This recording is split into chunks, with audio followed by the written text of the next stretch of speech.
За сайн амархан та нартай энэ өдрийн мэндийг хүргэе. За энэ удаадаа бүгдээрээ одоо DD-гийн гэрчийн мэдүүлгүүдийн талаар ярив. За тэгээд саяхан бол нэлээд олон гэрчүүд бол мэдүүлэг өгөөд гарлаа. Үүнээс хамгийн ихнийх нь мэдээж түрүүн ярьсан түүний хуучин найз бүсгүй болох Кэси Вентурагийн бол ярилцлага байгаа. Гэрчийн мэдүүлэг байгаа. Тэрээр бол одоо ингээд Freak Off нэртэй үзэсгэлэгт орж исэн те маш олон тийм сонин мэдээллүүдийг бол задлсан. Тэгээд түүний бас нэг задлсан мэдээлэл юм бол түүний ээжийнхэн талаар мэдээлэл байгаа. Дидигийн ээжийн талаар гэсэн үг шүү дээ. Дидигийн ээж нь маш тийм сонин эмэгтэй гэж Кэси мэдүүлсэн байгаа. Учир нь гэх юм бол Дидигийн ээж нь одоо хүүгийнхаа одоо үрийн шигэн байгаа зү. Тэрийг нь хадгалдаг хөргөчөндөө. Тэгээд Дидигийн ээж нь тийм mac and cheese гээд Америкчуудын иддэг тийм гоймонд маш их дуртай юм байна л да. Тэгээд тэр яг mac and cheese хийж эзнийхэн дараа одоо Дидигийн тэр хөргөчөнд хадгалсан үрийн шигнээс баг зэргийг цацаад тэгээд Диди одоо Кэси тэр mac and cheese бүр идүүлдэг байсан гэж байгаа байхгүй юу? Тэгээ бүр Кэси яг өөрийнхөө нүдээр бүр тэрийг харж ирсэн. Тэгээ энэ нь бүр үнэхээр одоо Кэсигийн өгсөн мэдүүлгүүд дунд бол хамгийн хачирхалтай санагдсан мэдүүлэг нь бол энэ байна. Сүүлийн үеийн за мөн одоо хуучин буудлын хамгаалагч одоо Freak Off болдог байсан хуучин буудлын хамгаалагч Эди Гарсиа нь одоо Диди 2016 онд Кэсиг зодож буй бичлэгийг чи эндээс устгаад өгөө. Энийг нуунд алтруулад өг. Энэний чинь төлөө би чамд $100,000 өгьегээд $100,000 өгсөн байлээ. Бүр автсан байлээ тэр мөнгийг. Тэгээд одоо энэ хамгаалагч нь болохоор Дидигээс би ингээ мөнгө авч ийсэн. Ингээд би тэр бичлэгийг ингээд даалд оруулахын тулд тэ нуухын тулд би ингэж ийсэн гээд бас гэрчийн мэдүүлэг өгсөн байгаа. За тийм энэ дундаасаа бүр хамгийн их одоо сонирхол татж байгаа те хамгийн их нууцыг агуулж мэдж байгаа хоёр хүн байгаа. За эхний хүн хэм бол Дидигийн хувийн туслах Мия гэдэг эмэгтэй байгаа. Гэхдээ яг Мия гэдэг нь бол нэр нь биш шүү. Зүгээр яг Мия гэсэн нэр дор мэдүүлэг өгж байгаа. За тэгээ Мия гэдэг нь бол нууцлагдсан нэр. За Мия нь болохоор Дидигийн хуучин тийм туслах байсан. Тэгээ Дидигийн ерөнхийдөө гэрт нь ажиллаж хамгийн ингээд бүх юм хийдэг байсан юм байна л да. За тэгээ Мия нь яагаад энэ гэрчээр оролцсон бэ гэх юм бол тэрээр бас хохирогч болсон. Яагаад тэгэхээр Дидид маш олон удаа бэлгийн хүчирхийлд өрсөн тухайга мэдүүлсэн байгаа юм. За тэгээд бас тэрээр Puff Daddy түүнийг унтаж байхад нь хүчирхийлсэн. Мөн түүнийг одоо хан руу ингээд маш хүчтэй шиддэг байсан. Усны савтай гарт таарлцсан бүх зүйлээ ингээд уурлахаараа түүний толгоороо ингээд савчдаг байсан зэрэг зөндөө олон тийм хүчирхийлэл үлдэжсэн гэж байгаа байхгүй юу? Мияд. За тэгээд Puff Daddy бас түүнийг худал мэдүүлэг ингээ өгчгүй те ямар нэгэн одоо ингээ ярьсан өгч явахдаа худал мэдээл өгчгүй тийм худал үнэн тодруулдаг тийм аппарат байдаг шүү дээ. Бүр тийм аппаратыг хүртэл оруулж одоо яриаг ингээ сонсдог байсан гэж байгаа байхгүй юу? Бүх үйл явдлыг ингээ хяндаг байсан. За тэгээд энэ бүсгүй маань ч гэсэндээ Дидигийн хохирогч байсан юм бэлээ. За дараагийн нэг маш их зүйлийг Дидигийн нууцыг мэдж байгаа нэг бүсгүй байгаа. Энэ бол Дидигийн хуучин гэрийн үйлчлэгч. За энэ гэрийн үйлчлэгч маань болохоор Дидигийн одоо гэрт 2009 оноос 2017 оны хооронд ажиллаж исэн юм байна. За тэгээд ер нь бол энэ Freak Off-ийн үдшилэг дууссаны дараа өрөөг нь ирж цэвэрлдэг байсан. Тэгээ бас ер нь Дидигийн гэрийн бүх одоо ингээл хог новштэй бүх юм ингээд цэвэрлдэг байсан юм байна л да.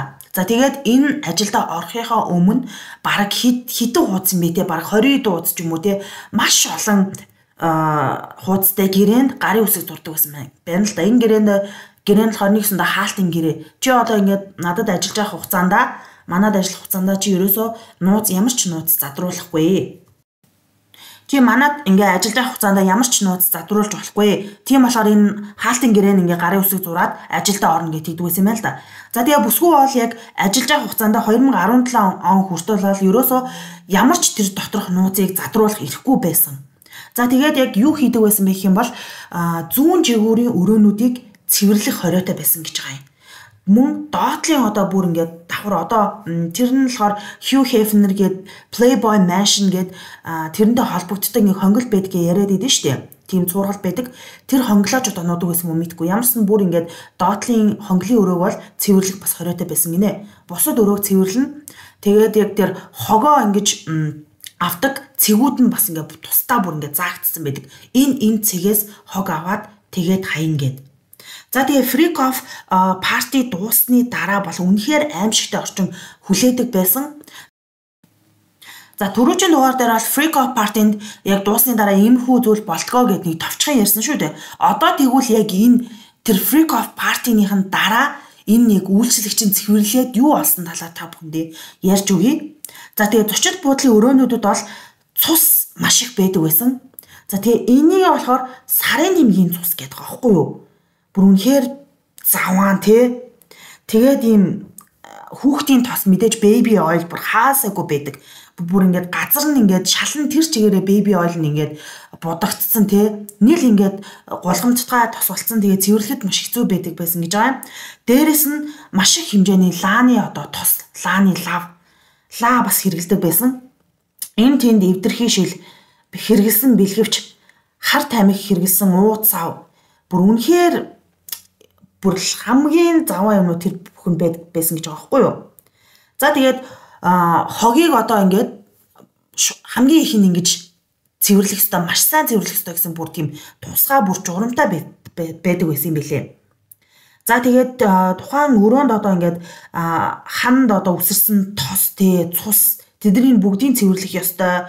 Тэгээ хар тамхины ууд зэрэг бүх одоо тийм зүйлийг цуглуулад бүгдийг одоо ингээ булаад хизээж ингээд хинч болохооргүй тэгж ингэж арилгах ёстой гэсэн тийм дүрмтэй байсан гэж хэлээ. За тэгээ цэвэрлэгэнд зориулж тийм тусгай тийм бүр багц байдаг гэсэн гинэ. Хүүхдийн тос Astroglide тос цагаанлаа, сойтог гарч идэн шүүр олон тооны одоо хогийн хар ууд үргэлж ийм зүйлүүд бол бэлэн байх ёстой. Тэгээд өрөөгөө бол давхар төгжиндээ гаднаас ерөөсөө тийм танихгүй ч юм уу таньж мэдхгүй housekeeper үйлчлэгч ерөөсөө оруулахгүй гэж байгаа байхгүй юу. Зөвхөн тэр DD-ийн хаалтын гэрээ хийсэн үйлчлэгч нар л энийг цэвэрлэдэг байсан гэж байгаа юм. За тэгээд янз бүрийн юмнууд бол тэндээс нь илэрдэг байсан. За тэгээд хамгийн сонин илэрсэн зүйл нь юу вэ гэхээр нэг удаа ингээд 6 цагт ажилдаа ирээд тэгээ хогийн савыг нь бол ер нь харахгүйгээр ингээд шууд хаях үүрэгтэй байдаг гинэ. Ухаж одоо ингээд түүхгүй. Тэгэл ерөөсөө л ингээд за энэ хогнууд байна. Эднийг ингээд хайдаг. Ерөөсөө тэр зүйлийг одоо сонирхож болохгүй гэж аах. Тэгсэн чинь яалтчгүй нэг удаа хогийг ингээд янзалж байсан байна л да. Тэгсэн чинь тэр хогийн дундаас нь арих тамхитай 9 шидийн заван өнөр өндөрчжсэн. Гэхдээ тэрнээс өөр яг нэг тийм юм шатсан өнөр өндөртэйсэн гэж аахгүй тэр үйлчлэгч нь. За тэгээд үйлчлэгч нь үнэхээр бүр ингээд сонирхлоо бэрхтэлгүйгээр тэр шатсан зүйлийг ингээд харсан чинь нэг алга болсон охины паспорт байсан гэж байгаа байхгүй юу. За тэгээд тэр охин нь хин бэ гэхээр DD-ийн өргөж авсан тэр охин байж болзошгүй гэж хүмүүс хэлж байгаа. Яг тэр охин одоогоор л яг хин бэ гэдэг нь бол тодорхой биш байгаа. За тэгээд мэдээж хаягдал зүйлээс нь бол маш олон тийм ягаан өнгөтэй MDMA-гийн нутаг гэдэг байгаа байхгүй. Энэ л нэг ёсны тийм мансууруулах сэтгцэд нөлөөлөх юм бэлтгэл юм байна л да. За мөн $9,000 бэлэн мөнгөтэй тос дотор хувцас янз бүрийн тийм сексийн тийм тоо юм хэрэглэлүүд бас олддог байсан гэж байгаа байхгүй юу. Энэ бүхний нь бол тэр үйлчлэгч нь болохоор цэвэрлдэг байсан. За тэгээд мөн үргэлж ярьж байгаа одоо нууц задруулах үегээд энэ үйлчлэгчээсээ бас одоо тийм lie detector гэдэг нь шүү дээ. Худал үнэн ярьдаг тийм ялгадаг тийм төхөөрөмж тэрүүгээр ингэж ярьслага аваад үнэхээр энэ тухай ярьж гин үгүй юу гэдгийг бас шалгадаг байсан. Бүх үйлдэлийн нь шалгадаг байсан. Тэгээд тэр үйлчлэгч нь ч гэсэндээ бүх зүйлийг задруулахаас маш их айжсэн. Яагаад гэх юм бол DD-ийн эргэн тойрноос маш олон хүмүүс алагдсан, маш олон хүмүүс алга болж исэн. За алдартай дуучид жүжигчдээс гэх юм бол та бүхэн сайн мэдэх бах Alia гэдэг нэг дуучин эмэгтэй байдаг штэ. DD-тэй маш ойр байсан. Jay-Z-тэй ч гэсэн маш ойр байсан.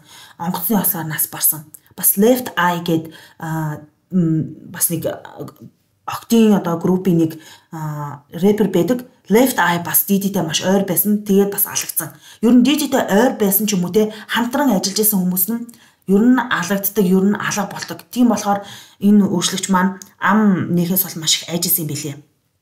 За тэгээд одоо түүний гэрчүүд болох Casey Ventura тэгээд туслах Mia тэгээд үйлчлэгч одоо энэ бүсгүй зэргийн ярианууд нь бол нийлээд одоо яг racketeering гэдэг бүлгэлсэн тийм хүчирхийлэлтэй бэлгийн мүлжлэг энэ бүх зүйлийг нь бол нотлоод байгаа байхгүй юу. Тэгээд хэрвээ үнэхээр энэ бүх зүйл нь ингээд шүүхээр за DD буруутай гэх юм бол DD бол бүх насаараа хоригдох тийм ял авч болцсохгүй байгаа юм билээ. За мөн одоо энэ гэрээ үйлчлэгчийн нь хэлсэн бас нэг мэдээлэл нь маш сонирхолтой бас үнэхээр аимшигтай санагдсан. Тэр нь юу вэ гэхээр Freak Off Party гэдээ байгаа штэ. Тэнгүүд энэ Freak Off Party-ны дараа нь бүр ингээ Freak Off Party гэж байдаг гинэ. За эхлээд тэр White Party гэдэг байгаа штэ. Цагаан ингээд бүх цагаан хувцастай үдшилтэд орсны дараа Freak Off-ыг эхэлдэг байсан штэ. Тэнгүүд Freak Off-ийнх нь дараагийн Freak Off гэж байдаг байсан гинэ. Энэ Freak Off нь бүр үнэхээр бүр аимшигтай заяа. Энэ үнэхээр аимшигтай. Энэ Freak Off Party-д бүр насанд хүрээгүй жоохон хүүхдүүд ч гэсэн оролцдог байсан. Энийг нь бол хэн илчилсэн бэ гэх юм бол Тупакийн охин илчилсэн. За яг одоо нэрийг нь санахгүй байна. Гэхдээ би энэ нэрийг нь бол ингээд олоод оруулжээ. За энэ Тупакийн охин юу гэж хэлсэн бэ гэхээр бас ингээд дээрүүд Freak Off Party-д ингээд оролцож байсан байл да. Тэгээд ингээд Freak Off Party-д ороод ирсэн чинь ийм цаана нэм жижигхэн хүмүүс байсан гэдэг байгаа байхгүй юу? Midget гэдэг чинь аахгүй англиар болохоор midget гэдэг чинь бол одоо хүмүүс гэсэн үг шүү дээ. Одоо хүмүүс байна гэж би эхлээд харсан. Тэгээд би гайхаад энэ одоо яагаад ийм Freak Off Party-д одоо хүмүүс байгаа болоо гэд гайхсан. Тэгээд тэр одоо хүмүүс нь ерөөсөө ингэ хөдлөхгүй байсан гэдэг чинь аахгүй юу? Тэгээд би бүр үнхээр гайхаад энэ яагаад ингэ хөдлөхгүй юм юу юм болоо гэж гайхсан. Тэгээд би ингээд тэр Freak Off Party-д ороод ингэ харсан чинь хүүхдүүд байсан гэж аахгүй юу? Тэр хүүхдүүд ерөөсөө ингэ хөдлөхгүй тэндээ ингээл зүгээр сууж исэн. Үнэхээр аимшигтай байгааз. За тэгэнгүүт энэ Freak Off бүр тийм нууц үдшилтэд нь юу болдог байсан бэ гэхээр тийм зан үйл үлддэг байсан. Тэр зан үлийн бүр тусгай тийм ширээтэй байсан гэж байгаа байхгүй юу? Тэр ширээ нь болохоор нэлээд тийм урт.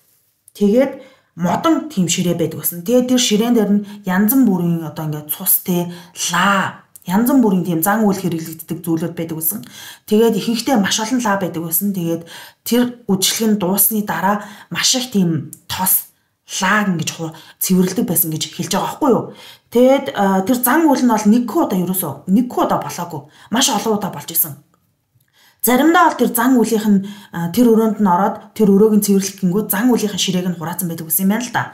Тэгээд буцаад ингээд дараагийн өдрөнд ирэхээр тэр зан үлийн ширээг нь яг тэр байранд нь буцаад тавьсан байдаг гэсэн. Тэгэхээр тэр зан үйл нь дайс ижээл үлдэгддэг байсан гэж байгаа байхгүй юу. Тэгээ яг юуны зан үйл вэ гэдгийг нь бол одоо энэ үйлчлэгч эмэгтэй нь бол сайн мэдэхгүй. Гэхдээ ямар ч гэсэн тийм тусгай зан үйл үлдэгдэг байсныг мэднэ. Бас тэр нууц үдшилтэд нь насанд хүрээгүй хүүхдүүд бас оролцдог байсан юм лээ. За тэгээд ингээд цаашдаа ингээд ухах юм бол энэ бүр үнэхээр аимшигтайч зүйл рүү орж магадгүй юм шиг надад санагдчих байна. За тэгээд бүгдээрээ цаашдаа бас юу болохыг харъя. Одоо ингээд гэрчүүд нэг нэгээрээ мэдүүлэг өгөх болгонд үнэхээр аимшигтай шинэ нууцуд ингэж дэлгэгдэж гарч ирээд байгаа байхгүй юу? Алга болсон охины талаар та бүхэнд ярьж өгье. За энэ алга болсон охин болохоор Eva Combs Baroni гэдэг охин юм байна. За тэгээ энэ охин нь болохоор 4 жилийн өмнө Didi нэг лайв стрим те шууд нэг лайв дээрээ би одоо энэ охины ингээд өргөөд авчлаа те. Тэгээд энэ охин бол одоо миний шинээр өргөж авсан охин гэд хэлжсэн. Тэгээ бүр тэр охин үзэж хүмүүсээ тэгээ үнэхээр тийм сонин видеод үзэгдэл ингээд гарч ирсэн юм байна л да. За тэгээд энэ охин болохоор Дидигийн хоёр ихэр охин байдаг шүү дээ. Тэр хоёртой бол үргэлжийн мөхөд хамт байдаг. Тэгээд Дидигийн бол хүмүүс бол тэр охиныг Диди ингээ өргөө тавцсан байна л гэж бодож исэн.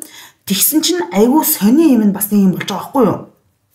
Яг Эва гэсэн нэртэй тийм охин Сан Антониогоос ингээд 5 настайдаа ингээ алга болцсон юм байна л да. Тэгээ ерэн сурвалжиж байна гэсэн тийм бас зар явж исэн байна. Тэнгүүд хүмүүс энэ Дидигийн олсон охин нь тэр охин биш үсттэй гэдээ маш гайхаж байсан байна л да. Гэхдээ энэ бол бас л батлагдаагүй заа юу манайхаа. Тэгээд Диди болохоор дараа нь тайлбарлахдаа би зүгээр тоглоомор өргөж авсан гэж хэлсэн юм аа. Энэ Эва гэдэг охин бол зүгээр манай хөршийн айлын охин байгаамаа. Тэгээ манай хоёр охинтой ингээд нас ер нь ойролцоо. Тийм болохоор манай хоёр охины найз болохоор би зүгээр л ингэж өргөөд авчлаа гэж тоглосон юм аа гэдэг ч аахгүй юу. Тэгээд энэ Эва гэдэг охин болохоор ахиж өрөөсөө харагдаагүй. Тэгсэн чинь яг энэ алга болсон охины тэр паспорт нь гэрээ үйлчлэгч нь олсон гэдэг аахгүй юу. Тэгэхээр энэ зүйл нь бол хоорондоо холбоотой ч байж магадгүй юм. Гэхдээ энэ нь бол яг батлагдаагүй байгаа шүү. Яг шүүхээр л яг тэр охин мөн үгүй юу гэдгийг нь бол батлагдсан. Тэрнээс биш энэ бол зүгээр л яг гэрчийн мэдүүлэгтүүд явж байгаа. Гэхдээ яг ийм нэг охин бол яг гарч ирж исэн.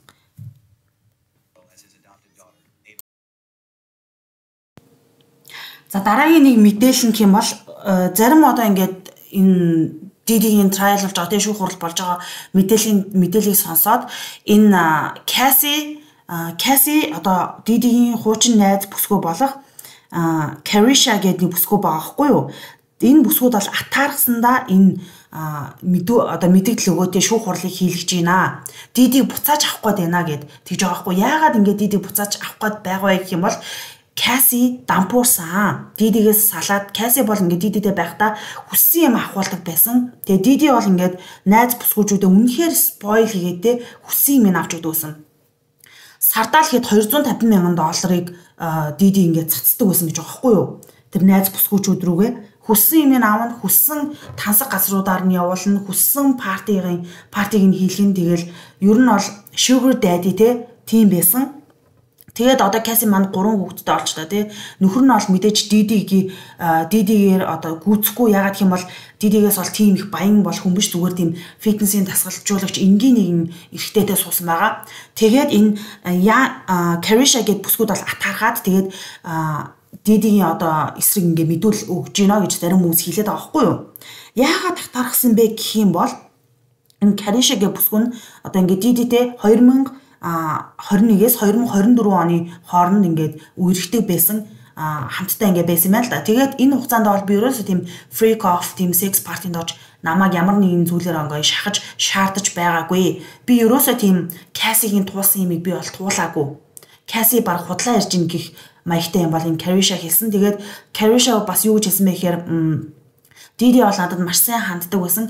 Тэр бусад хүмүүс ч гэсэн тэгж ханддаг бол хүн биш ээ. Яг уу үдшилэг тэр дуртай байсан. Гэхдээ яг Cassie-гийн яриад байгаа шиг ингээд өөр хүмүүстэй ингээд унтуулж те бэлгийн хүчрхийлд бол ерөөсөө өртүүлдэггүй байсан гэж хэлсэн байгаамаа. Тэгээд энэ ярианаас нь болоод Cassie одоо те надтай ингэж өчнөө олон жил хамт байхдаа 12 жилийн хугацаанд хамт байхдаа намайг өчнөө ингэж бэлгийн мөчлөгт оруулж намайг ингэж зодож тамалдаг байснаа.